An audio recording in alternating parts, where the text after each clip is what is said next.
जय भारत दोस्तों, आप सभी को 73वें गणतंत्र दिवस की हार्दिक शुभकामनाएं। दोस्तों, इसी दिन 26 जनवरी 1950 को हमारे देश में संविधान लागू हुआ था और इसी के उपलक्ष्य पर हम लोग हर वर्ष राष्ट्रीय पर्व के रूप में 26 जनवरी को मनाते हैं, गणतंत्र दिवस को मनाते हैं। और हमारा जो संविधान लागू हुआ था, ये देखिए मैं रेलवे के ट्रैक पर चल रहा हूँ। तो हमारे संविधान को लागू करने में काफ़ी नेताओं ने अपना योगदान दिया था। बाबा साहेब भीमराव अंबेडकर संविधान के प्रारूप समिति के अध्यक्ष थे। उनके साथ 6 लोग और थे, यानी कि कुल मिलाकर 7 लोग थे और उन्होंने ही संविधान की रूपरेखा तैयार की। दोस्तों, वर्षों बहस चला, 2 वर्ष 11 महीने और 18 दिन इन पर बहस होता रहा और फिर हमारा संविधान बन कर के तैयार हुआ और इसे लागू किया गया। और दोस्तों, हमारे संविधान में नागरिक के कई अधिकारों का विवरण है, ब्यौरा दिया गया है। अभिव्यक्ति की आज़ादी, अपनी बातों को सरकार के सामने रखना, आंदोलन करना, इसकी भी आज़ादी दी गई है। और इन सब से हमारा जो संविधान है, हमारे जो लोकतंत्र है, इन्हीं सब चीज़ों से खूबसूरत बनता है, क्योंकि यहाँ पर नागरिकों को समान अधिकार दिए गए हैं। हमारे संविधान निर्माताओं को इसके लिए तहे दिल से धन्यवाद। तो आज का क्या मुद्दा है? आज मुद्दा ये है दोस्तों कि एनटीपीसी यानी कि रेलवे जो आरआरबी बोर्ड है, रेलवे ने एनटीपीसी की परीक्षा ली, फॉर्म भराया और फिर 3 वर्ष बाद परीक्षा ली और फिर उसके रिज़ल्ट में इतना बड़ा हेर फेर कर दिया। और फिर ये मुद्दा चल ही रहा था कि ग्रुप डी के अभ्यर्थियों को ये बताया गया कि अब तुम्हारा CBT 2 भी होगा। तो आरआरबी से मैं पूछना चाहता हूँ कि आप क्या ग्रुप डी की भर्ती में आप CBT 2 ले रहे हैं? क्या आप अभ्यर्थियों को क्या ऑफिसर बनाएंगे? आप कोई अफसर बनाएंगे, अधिकारी बनाएंगे? हाँ, मेरे सामने देखिए ग्रुप डी का कर्मचारी काम कर रहा है। ये देखिए, मैं इस नए टनल की ओर आया था। इसका उद्घाटन 28 तारीख को है, 28 जनवरी को। तो मैं इधर ही आया था। तो मैं आपसे पूछना चाहता हूँ कि आपने जब नोटिफिकेशन निकाला तब तो आपने कहा कि CBT 1 ही लूँगा और उसी में भर्तियाँ हो जाएंगी। तो फिर CBT 2 लेने का क्या प्रयोजन है? क्यों बच्चों को आप परेशान करते हैं? तो मेरा आरआरबी जो बोर्ड है, उनसे मेरा रिक्वेस्ट है कि आप ऐसा ना करें, CBT 2 ना लें, CBT 1 ही लें। जो आपने अपने नोटिफिकेशन में बताया था वही रखें। अलग से इस तरह के नियम बदलने की कोशिश ना करें। अगली बार से अगर आपको नियम बदलना होगा तब आप ऐसा नोटिफिकेशन में पहले से दे देना, लेकिन अभी फ़िलहाल के लिए ऐसा मत कीजिए। अभ्यर्थी बहुत नाराज़ हैं, खिन्न हो गए हैं, निराश हो गए हैं और कई अभ्यर्थियों ने आत्महत्या कर ली है। इसका दोषी कौन है? इसका दोषी आरआरबी है। दोस्तों देखिए, ये रेल पर चल रही ये गाड़ी इस समय सुबह के 7 बज रहे हैं।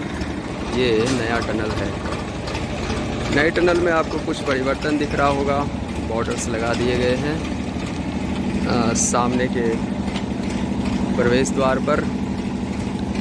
बॉर्डर बनाया गया था और आज मैं देख रहा हूँ कि इसे रंगा जा रहा है। तो मुझे यही कहना है कि आरआरबी ऐसी ज़्यादती ना करे स्टूडेंट के साथ, क्योंकि बहुत तकलीफ़ होती है जब कोई बच्चा आत्महत्या कर लेता है।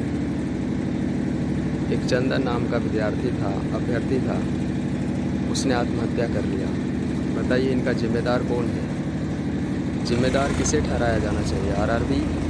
यहाँ पर देखिए कि मज़दूर शायद इन्होंने रात में यहीं पर सो गए होंगे और ये देखिए अलाव लगाकर ये रात भर यहीं सोए होंगे। ये पतला सा ये कूट है, ये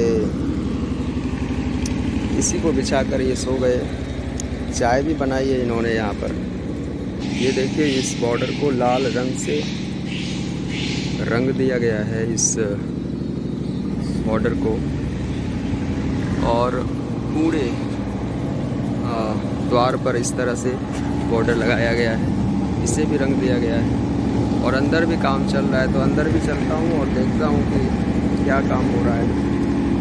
यहाँ पर रंग के बकेट, बाल्टियाँ और ये बड़ा सा बास्केट, इसमें भी रंग घोला गया है। तो दोस्तों आज का मौसम ऐसा कि हवाएं बहुत तेज़ चल रही है। हाँ, मेरे सर के बाल अभी नहीं है, नहीं तो आपको दिखता कि बाल लहरा रहे होते। हवाएं तेज़ चल रही है। अच्छा, मैं आपको इससे दिखा देता हूँ। देखिए, देख रहे हैं आप, हवाएं तेज़ चल रही है। और आज सूरज के उगने में भी संदेह है।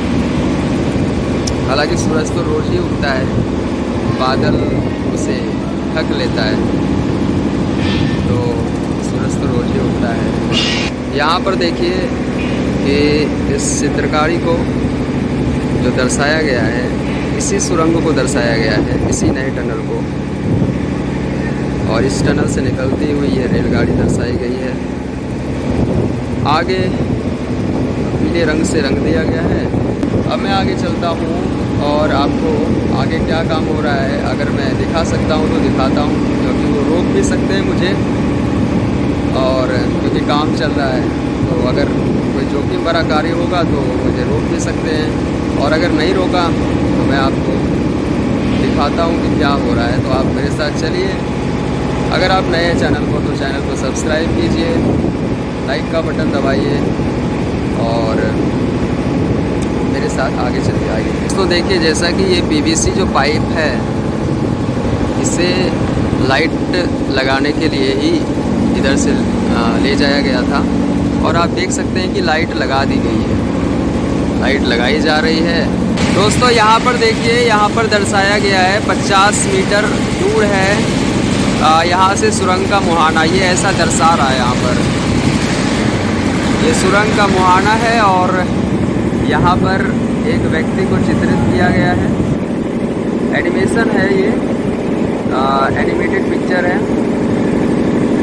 ये संकेत है कि यहाँ से 50 मीटर दूर आपका टनल का छोर है, तो आप इधर से जा सकते हैं। वैसे ही दोस्तों इधर भी लगाया गया है, आप देख सकते हैं 50 मीटर दूर आपका टनल का छोर है, तो आप इधर से जाइए। आगे मज़दूर काम कर रहे हैं, तो आपको मेरी आवाज़ शायद सुनाई ना दे।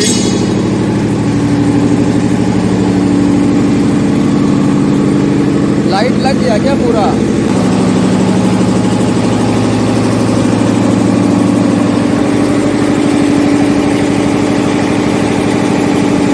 यहाँ भी एक संकेत लगाया गया है कि यहाँ से आपका सुरंग का जो मुहाना है वो 100 मीटर दूर है।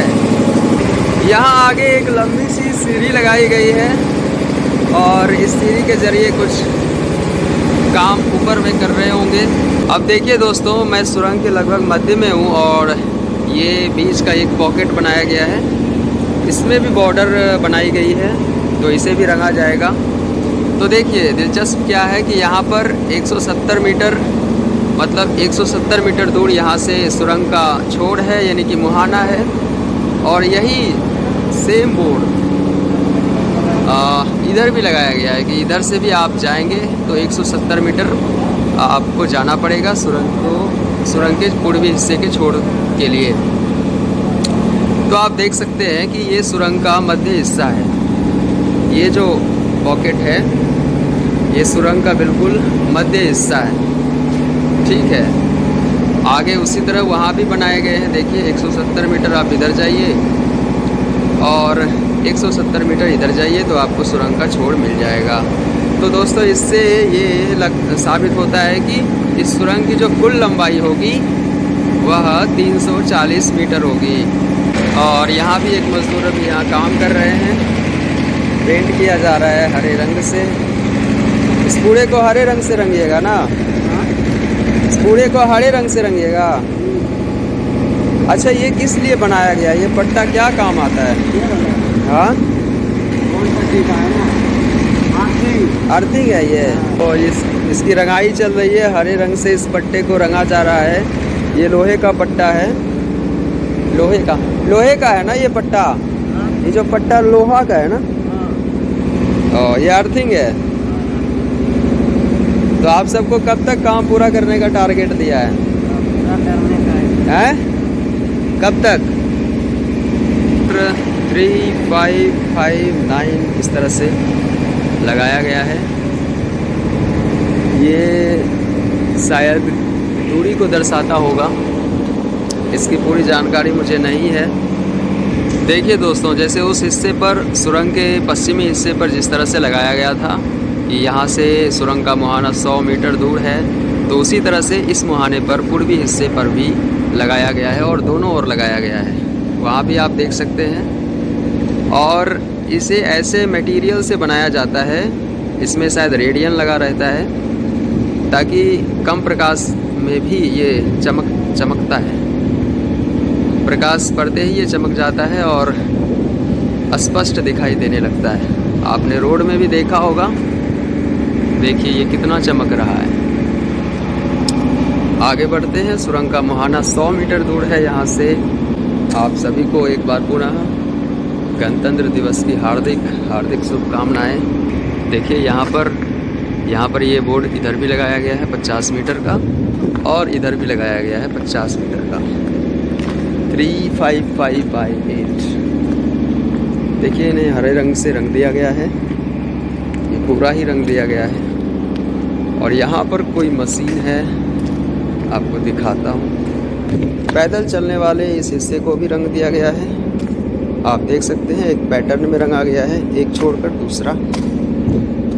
ये कोई मशीन है, देख सकते हैं। ये डीजल से या पेट्रोल से चलता होगा। छोटा सा जनरेटर है ये, और इसी में कोई मशीन लगी हुई है। तो अभी मैं सुरंग के पूर्वी हिस्से पर आ गया हूँ और एक बार मैं आपको फिर से ये पेंटिंग सारा दिखा देता हूँ। यहाँ पर कष्टहरणी घाट बनाया गया है, वहाँ कृष्ण सेतु पुल था और उसके आगे पहाड़ और झरने और जानवर ये सब बनाए गए हैं। तो ये कष्टहरणी घाट। आगे चलेंगे तो यहाँ पर इसी में सबको कन्फ्यूजन होता था कि ये क्या है, तो इसे ऋषिकुंड को दर्शाया गया है। ये ऋषिकुंड है। ऋषिकुंड अगर आपको जाना है तो आप ऋषिकुंड हॉल्ट है, वहाँ पर आप उतर सकते हैं और उतरकर वहाँ से आप जा सकते हैं, या बरियारपुर होते हुए भी जा सकते हैं। बरियारपुर में भी आपको टेम्पो मिल जाएगा। आगे अगर मैं देखूं तो इसे भी मैंने आपको दिखाया था। ये लाल किला माफ़ कीजिएगा, ये मुंगेर का किला, ये भी लाल ही है, तो लाल किला इसे कह सकते हैं, लेकिन ये मुंगेर में है, ठीक है। मुंगेर का लाल किला है ये। आगे ये चंडिका स्थान बनाया गया है और ये भी अधूरा ही है, इसे भी अभी तक पूरी तरीके से नहीं बनाया गया है। इस चंडिका स्थान माँ का शक्तिपीठ है। ये शक्तिपीठ माँ चंडिका स्थान आप देख सकते हैं, लिखा हुआ भी है। और यहाँ पर कोई नई चित्रकारी की शुरुआत की जा रही है। अभी बिल्कुल ही नई बनाई जा रही है। तो इसे कौन सा सीन बनाया जाएगा इसमें ये नहीं पता मुझे।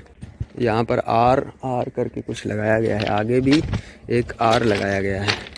तो चलिए आज के बाद मैं आपको 28-29 तारीख के बाद ही मिलूँगा, क्योंकि मैं पटना किसी बहुत ज़रूरी काम से जा रहा हूँ। तो मैं यहाँ पर नहीं होऊंगा जब उद्घाटन हो रहा होगा, और शायद उद्घाटन डिले भी हो जाए, क्योंकि एनटीपीसी के अभ्यर्थियों का जो प्रदर्शन है जो कि बहुत जायज़ है वो भी चल रहा है। तो मुझे लगता है कि शायद डिले हो सकता है, या इधर तो आंदोलन का उतना प्रभाव नहीं है तो डिले ना भी हो और उद्घाटन हो जाए, ऐसा हो सकता है। देख सकते हैं कि इधर से मोटरसाइकिल लगातार पास किया जाता है और इधर से होकर ये लोग पाटम, रतनपुर और इंग्लिश पाटम, महदा पाटम, इस तरह की बस्तियां हैं, वहीं को ये लोग जाते हैं। दोस्तों अब मैं आपको मिलूँगा 29 तारीख के बाद ही।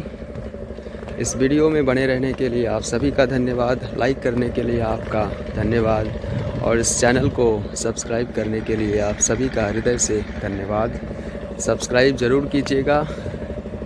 मिलूँगा आपसे दूसरे वीडियो में, तब तक के लिए जय हिंद, जय भारत।